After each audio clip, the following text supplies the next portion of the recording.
आज आपण बघणार आहोत उपवासाची भगर आणि आमटी, ज्याला वरीचा भात आणि आमटी असं म्हणतात.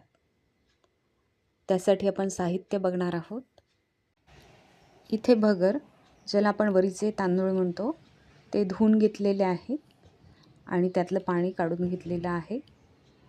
फोडणीसाठी आपण घेणार आहोत तूप किंवा शेंगदाणा तेल चालते, मिरची, जिरे, शेंगदाणा कूट, सैंधव मीठ आणि लाल तिखट आणि पाणी.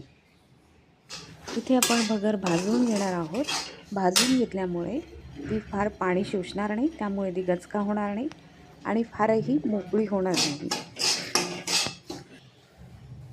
इथे आपण कढई ठेवली गॅसवर. त्यामध्ये आपण तूप घालणार आहोत. तूप मी गरम करून घेतलं आहे, पातळ करून घेतलं आहे. याऐवजी तुम्ही शेंगदाणा तेलसुद्धा वापरू शकता. तूप गरम झालं आहे, यात अर्धा चमचा जिरं घातलं आहे. त्यानंतर मिरचीचे तुकडे करून घेतले आहेत. जिरे तडतडल्यावर आपण मिरची घालतो आहे.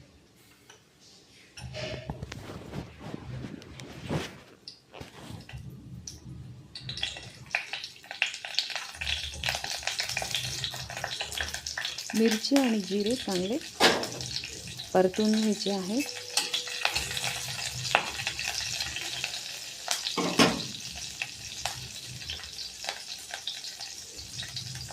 त्यानंतर जर आपल्याला हवं असेल तर अर्धा चमचा तिखट.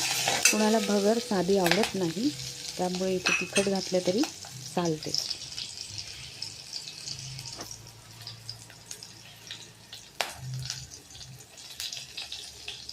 त्यानंतर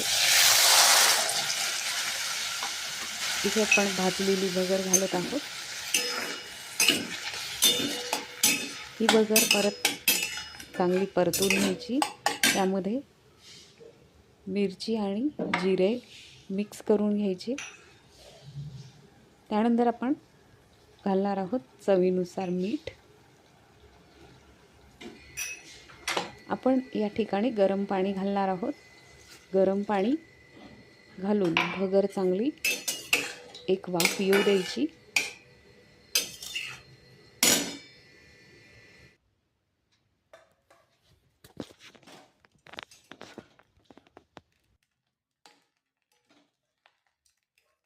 वाफ आल्यानंतर भगरीमध्ये आपण दाण्याचा कूट घालणार आहोत. त्यामुळे भगर चिकट होत नाही किंवा छातीत बसत नाही, मोकळी होत नाही. इथे आपण 2 चमचे दाण्याचा कूट ॲड करणार आहोत.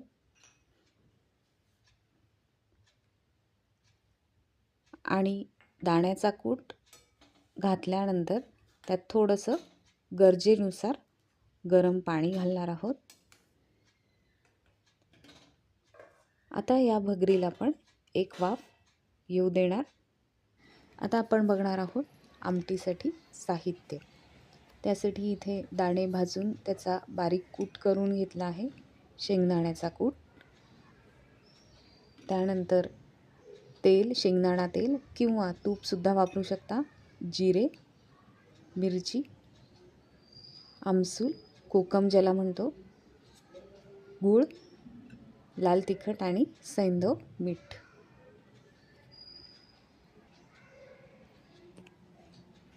आणि इथे आपण गरम पाणी घेणार आहोत आणि ओल्या खोबऱ्याचा किस.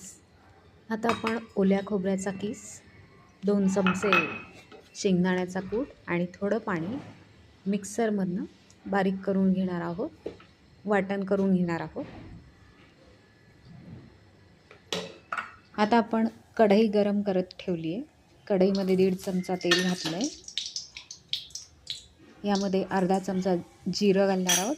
जिरे तडतडल्यावर आपण हिरवी मिरची इकडे फोडणीत घालणार आहोत.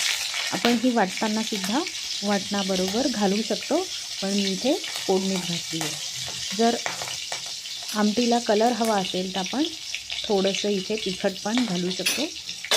इथे मी घालते आणि आमटीला चांगला कलर येतो. थोडंसं अगदी पाव चमचा तिखट घातले. आता आपण या फोडणीमध्ये पाणी घालणार आहोत. पाण्याला चांगली उकळी येऊ द्यायची. यामध्ये चवीनुसार मीठ,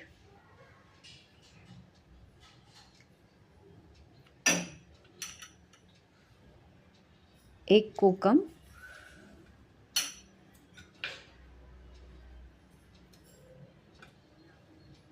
त्यानंतर गुळाचा खडा घेतलाय.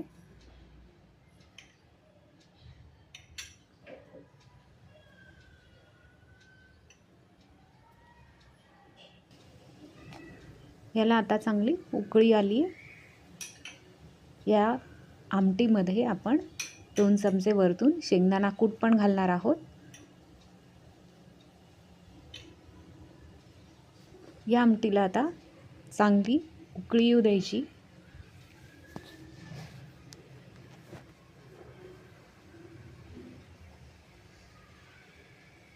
आमटीला उकळी आली. आता आपण यात वाटण घालतोय. इथे आपली आमटी चांगली उकळलेली आहे आणि भगरही तयार आहे.